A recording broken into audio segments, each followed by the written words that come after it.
System तो समझना होगा कि जब देश के प्रधानमंत्री बेबाक होकर झूठ बोल रहे हों और नफ़रत फैलाने वाली बात कह रहे हों, है ना, कि किसी को कपड़े से पहचानिए, शाहीन बाग कोई प्रोजेक्ट है, भाई किसी कम्युनिटी की औरतें बैठी हैं तो क्या वो गद्दार हो गई? नहीं ना। इस देश में बहुत सारी औरतों के प्रोटेस्ट चलते रहते हैं, तो एक दिन क्या आप उनको भी गद्दार कह देंगे? तो जब प्रधानमंत्री हमारे इस तरह से बेबाक होकर झूठ बोलते हैं, रामलीला मैदान में कह दिया कि डिटेंशन सेंटर नहीं है, इस तरह से नफ़रत फैलाने वाली बातें करते हैं, और उनके जितने भी मंत्री हैं और सांसद वगैरह हैं, तो किसी न किसी को तो बोलना पड़ेगा ना। हमारा काम है फैक्ट चेकिंग करना, हमारा काम है कि जो गलत बोल रहे हैं उसको पुराने वो ना करते हों, पर मेरा जो काम है मैं तो अपने लिए ज़िम्मेदार हूँ। मेरे दोस्त, मेरे घर वाले या मेरे समाज के, मेरे गांव वाले क्या करते हैं, मैं उसके लिए ज़िम्मेदार हूँ। मैं अपने अंतरात्मा से यही कहता हूँ कि क्या इस मुल्क के प्रधानमंत्री को इस तरह से बोलना चाहिए? मुझे लगता है नहीं बोलना चाहिए। तो ये नहीं बोलना चाहिए, कौन बोलेगा? मुझे लगता है मुझे बोलना चाहिए। तो जब मैं बोल देता हूँ तो उसका जवाब नहीं होता है, उसका जवाब नहीं होता है कि मैंने गलत बोला या नहीं बोला। ठीक है, जैसे उन्होंने कहा कि CAA जो आया है वो गांधी जी चाहते थे। गांधी जी नहीं चाहते थे CAA। गांधी जी कब चाहते थे? आप वो एक कानून को गांधी जी के नाम पे कह रहे हो कि गांधी जी ने कहा था कि पाकिस्तान से हिंदू और सिख आएंगे तो हम उनको नागरिकता देंगे। कांग्रेस की सरकार में तो CAA की बात, मुझे उसकी बात नहीं है। देश का प्रधानमंत्री झूठ बोल रहे हैं, मुझे उससे बात है। और जब गांधी जी ने वो बोला था कि नहीं बोला था? गांधी जी ने वो नहीं बोला था। गांधी जी ने ये कहा था कि जो भी वहाँ से आएगा, हमारा देश इतना उदार होना चाहिए कि हम सबको अपने यहाँ घर में बसा सकते हैं। और गांधी जी ने एक राष्ट्रवादी मुसलमान की भी बात की थी। पता है वो कौन था राष्ट्रवादी मुसलमान? जो जिन्ना के इस तरह के इस्लामिक राजनीति के खिलाफ लड़ने वाला था, जो वहाँ रह गया। किसी को उस वक्त पता नहीं था कि ये देश हमेशा के लिए बट रहा है, तो जो जहाँ था वहाँ रह भी गया। कुछ लोगों ने घर भी बदले, कुछ बीच में मारे भी गए। तो ये सारी चीज़, ये बात उन्होंने बताई, वो नहीं बताई उन्होंने। तो इस तरह से एक झूठ की राजनीति, और उसमें जो सिल्वर कोटिंग है वो नफ़रत की है। तो हम पत्रकारों का काम क्या है? क्या समाज में हेट्रेड को प्रोपेगेट करना हमारा काम है? जो बाकी चैनल कर रहे हैं, तो बाकी सारे कर रहे हैं, तो इसलिए वो सत्य थोड़ी हो जाता है। तब तो फिर हर बहुमत को सत्य मान लिया जाता है, तो ऐसा तो नहीं होता है। बाकी सब चैनल और बाकी सब पत्रकार कहीं ना कहीं आपको एक अलग लिस्ट में रख के सब एक लिस्ट में चले जाते हैं। उनको मैं अलग लिस्ट में रखता हूँ, वो उसकी मैं चिंता नहीं करता। वो बहुत पैसे खर्च किए जाते हैं, 6 साल से मेरे ऊपर बहुत पैसे खर्च किए गए बदनाम करने के लिए, इन सब करने के लिए। लेकिन जो बात मैंने कही उसका जवाब किसी ने नहीं दिया। जब मैंने गांधी को उनके प्रार्थना प्रवचन के कोट से निकाल के कोट कर दिया तो किसी ने जवाब नहीं दिया कि आपने गलत कहा है। तो जवाब देना चाहिए था ना। तो आप जवाब नहीं देते हैं, तो आप उसको फिर कैरिकेचर करते हैं कि ये हैं वो हैं। जिस तरह से शाहीन बाग की औरतें एंटी नेशनल हैं, सिर्फ वही थोड़ी एंटी नेशनल हैं। जो कोई भी इनके झूठ को पकड़ लाता है उसको ये गद्दार कह देते हैं। तो गद्दार हो गए। देश में सबसे बड़ा देशभक्त यही लोग हैं। बाकी लोग क्या कर रहे हैं फिर? तो बाकी जिन लोगों ने, कि एक दिन क्या आप ये भी करेंगे कि जिन लोगों ने आपको वोट नहीं दिया, जो 70% लोग हैं, क्या उनको भी आप गद्दार घोषित कर देंगे? जो 60% लोग हैं, नहीं। तो सरकार आज की तारीख में, मतलब अगर मोदी जी जो हैं उनको अगर प्रधानमंत्री का चेहरा वो नहीं है, तो कौन सा ऐसा? ये मेरा समस्या नहीं है। अभी जो चेहरा है वो झूठ बोलते हैं, मेरी समस्या वो है। तो कहीं तो एक है ना?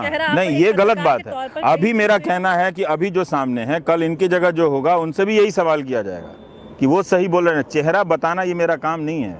और इसके नाम पे आप सिर्फ नफरत ही क्यों फैला रहे हैं? आप झूठ ही क्यों बोल रहे हैं? कुछ अच्छे काम भी कीजिए, है ना? अच्छे कामों में उन्होंने विदेशी दौरे जो किए हैं उससे की बहुत अच्छी। कौन सा आप बताइए कि किस मीडिया में आपने उनके विदेश यात्राओं के बारे में देखा? आज मलेशिया ने क्या कहा? मलेशिया ने इनके CAA की निंदा की है। आज अमेरिका में देख लीजिए, जिनीवा में देख लीजिए, यूरोपियन यूनियन में प्रस्ताव रखे गए हैं, वहाँ पे बहस हो रही है।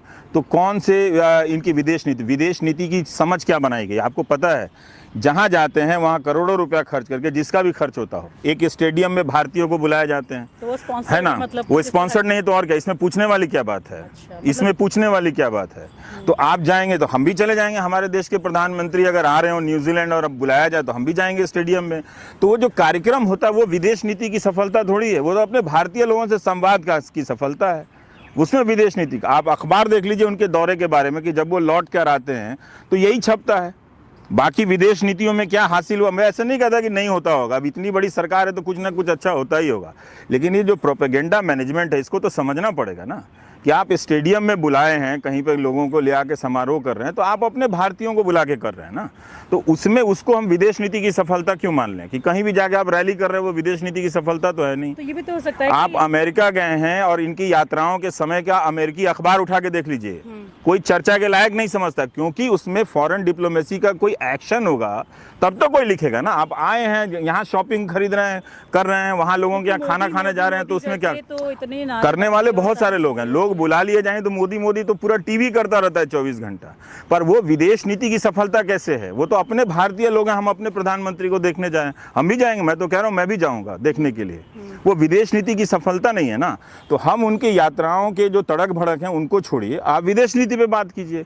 तो कहाँ बात होती है? आप किसी भी हिंदी अखबार को उठा के देख लीजिए, तो कहीं आलोचना नहीं है, कहीं भी इस तरह से कोई समीक्षा नहीं है, सिर्फ तारीफ तारीफ तारीफ चलता रहता है। और जब मूल सवाल पर आ जाते हैं, जब चलो भाई इकोनॉमी का पूछना लेते हैं, तो आप वही एक सवाल है, मैं नहीं तो कौन? भाई आप ही हैं, अभी कौन का सवाल नहीं है। 2014 से आप ही हैं, 24 तक आप ही रहेंगे। तो इस सवाल से हम आपको नहीं जज करेंगे कि आप नहीं तो कौन, ये हमारा काम नहीं है। हमारा काम है कि आप हैं तो क्या कर रहे हैं।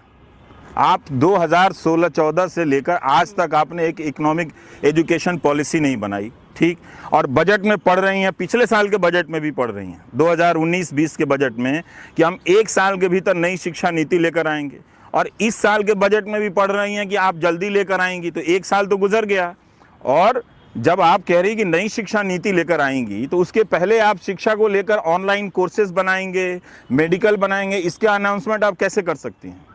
दोनों बात कीजिए ना। तो क्या आप उस शिक्षा नीति की घोषणा आप कर रही हैं, या जो लेकर आने वाली हैं उसकी सिर्फ सूचना दे रही हैं? बोलते हैं ना अमित शाह की पूरी जो जिस तरह का स्लो डाउन चल रहा है, इकोनॉमिक कंडीशन जो है कहाँ चल रहा है? वो तो जिस तरह से उन्होंने अमित शाह कब बोलने लगे इकोनॉमी पे? उन्होंने इंटरव्यू में बोला कि जिस तरह का स्लो डाउन पूरे दुनिया में चल रहा है उसका असर यहाँ पे दिखाई दे रहा है। पर वो तो इंडिया, आप इंटरनेशनल मॉनेटरी फाउंडेशन की चीफ ने क्या बोला, चीफ इकोनॉमिस्ट ने, कि भारत के कारण दुनिया की अर्थव्यवस्था धीमी हो रही है। तो आप इस सवाल का जवाब नहीं देते। लेकिन जब इसी IMF की चीफ ने कहा था 4 साल पहले 2016 में कि भारत के कारण चीज़ें ठीक हो रही हैं, तो आप बजट के भाषण में उसको शामिल करते हैं। जब बता दिया जाता है कि आपके कारण चीज़ें धीमी हो रही हैं, तो आप उसको हटा देते हैं, तो जो आपको ठीक नहीं लगता है। लेकिन मनमोहन सरकार में भी रिसेशन की दौर आया, वो 2014 से पहले की बात है।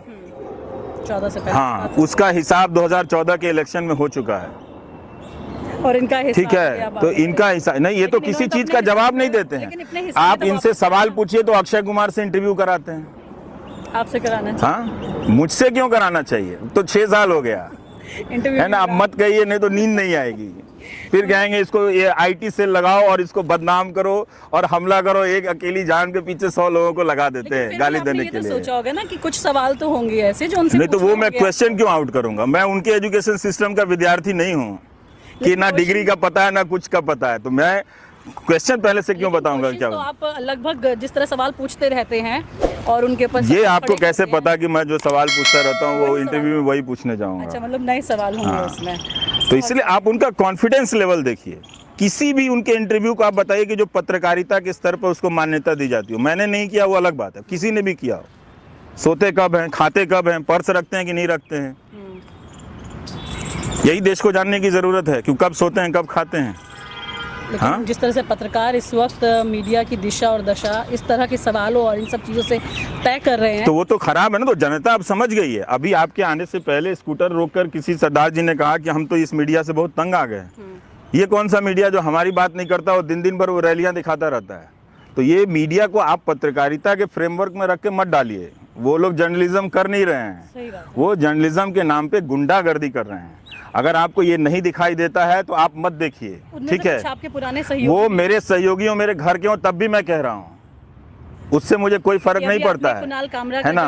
उससे मुझे कोई फर्क नहीं पड़ता है कि वो गुंडागर्दी कर रहे हैं, वो एंकरिंग के नाम पर और पत्रकारिता के नाम पे। ये मैं कोई आज नहीं बोल रहा हूँ, 2014 से बोल रहा हूँ कि ये इस तरह की पत्रकारिता नहीं होनी चाहिए। और जब भी बोला फैक्ट्स के साथ बोला और दिखा के बोला कि ये देखिए इनकी भाषा देखिए, ये पत्रकारिता की भाषा नहीं होनी चाहिए। तो पूरा पब्लिक ऑर्डर डेमोक्रेसी का जो होता है, आप इस टेलीविजन के जरिए इसको खराब किया गया, इसको ध्वस्त किया गया कि एंकर किसी को ललकार सकता है, किसी को गुंडा बोल सकता है, किसी को क्रिमिनल बोल सकता है, किसी को एंटी नेशनल बोल सकता है, किसी को टुकड़े टुकड़े गैंग बोल सकता है। अब वही जुमला प्रधानमंत्री भी बोलने लगे हैं कि आप टुकड़े टुकड़े गैंग के हैं। कौन इस देश में गैंग चला रहा है? गैंग अगर कहीं चलता है इस देश में तो पावरफुल लोगों का गैंग चलता है। रवि जी, इसी से मुझे एक चीज़ ध्यान में ही आ रही है, क्योंकि काफ़ी लंबे वक्त से मैं थोड़ी सी दुविधा में हूँ कि ये जो निष्पक्ष पत्रकारिता की स्टडी हमने इतने साल लगातार की और हम करते रहने की कोशिश की, अब एक राइट और लेफ्ट विंग हो गया है। आप मुझे बताइए कि एक आदमी को यहाँ गोली मारी जा रही है तो उसको राइट और लेफ्ट पे व्याख्या होगी या गोली मारने को गलत कहा जाएगा? जो निष्पक्षता की बात होती है ना, तो इस ड्रामेबाजी से भी थोड़ी मुक्त होने की जरूरत है। निष्पक्ष नहीं, मैं ये नहीं कह रहा हूँ कि निष्पक्ष नहीं होना चाहिए। किसी को गोली मारी गई है तो आप निंदा गोली मारने वालों की करेंगे कि नहीं करेंगे?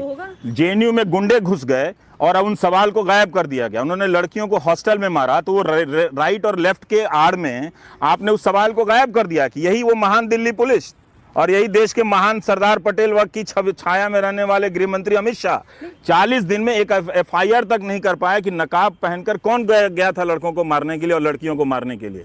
तो जो गलत है उसको गलत कहना निष्पक्षता है, गलत को गलत कहना निष्पक्षता है, जो गलत है उसको गलत कहना निष्पक्षता है। लेकिन एक ही खेमे को अगर जब हम ये खेमा नहीं है ना, ये खेमा नहीं है। उन्होंने अपने पत्रकारिता को बीजेपी में विलय कर दिया। अब उसके पॉइंट ऑफ व्यू से दूसरे को पूछते हैं, वो खेमा नहीं है। अब उस भ्रम में आप बिल्कुल ना रहें कि खेमा है यहाँ पे कोई। ये 99% पत्रकारिता उनके झोली में चली गई है।